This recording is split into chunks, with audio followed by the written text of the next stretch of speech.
Hello!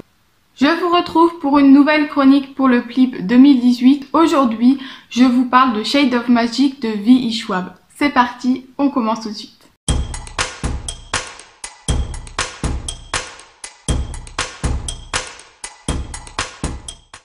Alors donc comme je le disais dans l'intro, c'est un livre que j'ai lu dans le cadre du PLIB qui à la base,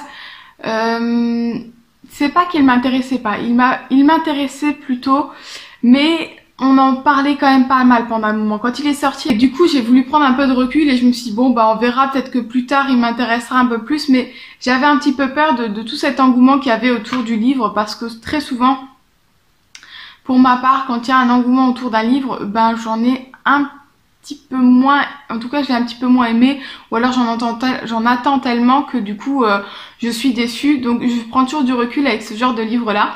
Mais là du coup j'ai dû le lire dans le cadre du PLIB, et donc c'est une belle découverte, je dois dire. Alors j'ai eu quelques difficultés sur on va dire le premier tiers du livre, où j'ai vraiment eu beaucoup de mal à rentrer dans l'histoire et où je ne trouvais pas forcément les choses très intéressantes. En plus, on est quand même dans un monde où il y a plusieurs univers, on va dire plusieurs mondes qui peuvent être reliés par certaines personnes. On parle du coup de différents Londres, puisque c'est la ville principale dans laquelle les personnages vont évoluer. Il y a le Londres rouge, le blanc, le gris et le noir. Et un peu comme des personnages qui viendraient tous en même temps, j'ai aussi eu un peu de mal à savoir dans quel monde il se passait quoi et comment était tel et tel monde. Voilà, l'auteur le rappelle assez souvent quand même, donc ça c'était quand même un bon point parce que du coup j'ai pu me rappeler assez rapidement dans ma lecture quel Londres on était. Mais le fait que voilà que j'ai cette réflexion à faire de savoir dans quel Londres on est, et en plus d'avoir un petit peu de mal avec l'histoire au départ, j'ai dû, je vous avoue, m'accrocher un petit peu pour lire la suite. Finalement, une fois, moi je crois que c'était à peu près le premier tiers qui était passé, je me suis beaucoup plus intéressée. Alors, c'est bizarre parce que l'intrigue en elle-même de l'histoire, c'est pas forcément ce que je vais retenir, c'est pas forcément ce qui m'a donné envie de lire ce livre-là finalement jusqu'à la fin, mais c'est vraiment plus la description je dirais pas la description, mais c'est plutôt l'univers en lui-même qui m'a vraiment qui m'a fait continuer à lire. Alors je trouve que l'auteur fait très bien son travail dans le sens où il a développé tout un monde. On se rend bien compte qu'il y a toute une histoire qui a été travaillée et réfléchie sur les personnages autant que sur les mondes. Tout son univers est très bien travaillé. On apprend des choses, on n'apprend pas tout.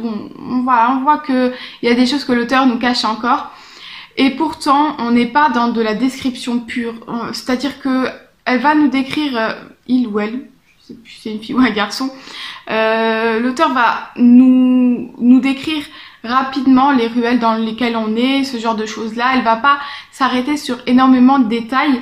Et pourtant, on a quand même tout un univers très intéressant, plusieurs univers d'ailleurs, plusieurs mondes très intéressants et qu'on découvre au fur et à mesure du livre. C'est vraiment ça que j'ai apprécié finalement dans ce livre, beaucoup plus que l'histoire en elle-même, c'est la découverte de tous ces mondes. C'est vrai que jusque-là, pour le PLIB, j'ai lu pas mal de petits livres.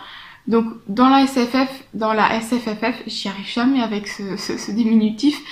Ce que j'aime par-dessus tout, finalement, c'est vraiment ça, c'est de rentrer dans un univers, dans l'univers de l'auteur, celui qu'il a imaginé, beaucoup plus que l'histoire en elle-même. En général, c'est ça qui m'intéresse. Et là-dessus, du coup, l'auteur a vraiment réussi à bien me happer pour découvrir son univers. Et il était très bien développé sans être non plus trop lourd en description. En ce qui concerne les personnages, j'ai vraiment apprécié également ces personnages. Parce que ce soit les personnages principaux ou les personnages secondaires, comme ça a pu être le cas pour le paysage et pour l'univers, on sent que l'histoire de chaque personnage est travaillée, que derrière on a un passé par exemple entre deux personnages. On va pas tout nous raconter, mais juste assez pour comprendre la relation qui peut se créer entre eux. Et du coup, j'ai vraiment apprécié le travail des personnages également. Parce que même si certains sont pas là pour longtemps, on va dire qu'au final, la vraie scène avec le personnage, avec tel ou tel personnage, dure 1 ou 2 chapitres, pas plus. En amont, on a un petit peu des souvenirs ou des petites choses comme ça qui nous fait comprendre déjà la relation qu'il y a entre le personnage principal et ce personnage secondaire qui va entrer dans l'histoire. Donc vraiment, je trouve que là-dessus, l'auteur a très bien travaillé son truc, et c'est vraiment ces petits détails-là qui m'ont permis de m'accrocher à la base et qui m'ont vraiment fait apprécier ce livre. Je pense que c'est un livre, c'est une saga que je vais continuer. Je sais que le tome 2 est sorti. Je pense que je vais vraiment continuer cette saga. En tout cas, je vais continuer le tome 2, c'est sûr, parce que voilà, encore une fois, c'est pas pour l'histoire en elle-même, mais plus pour en découvrir davantage sur l'univers que l'auteur a voulu créer. Voilà, alors en ce qui concerne le Plib, il me reste quand même encore 2 lectures à faire. Je ne sais franchement pas aujourd'hui pour lequel je vais voter. Je n'ai pas eu de réel coup de cœur pour l'instant, je dois dire. Donc je ne sais pas, je pense que, en tout cas au jour d'aujourd'hui, avec les lectures que j'ai pu faire, je suis plus sur un choix par dépit que sur un choix, une réelle envie de défendre un livre en fait. Donc voilà, je ne sais vraiment pas le choix que je vais faire. Je me dis qu'il me reste quand même encore 2 lectures à effectuer et que peut-être le coup de cœur va arriver, on verra bien. Bref, vous aurez sûrement d'ici peu la suite des chroniques, puisque là on est mi-juillet. Je ne sais pas quand sortira cette vidéo, je pense pas tout de suite, mais avant fin septembre, j'aurai forcément lu les livres et fait les chroniques.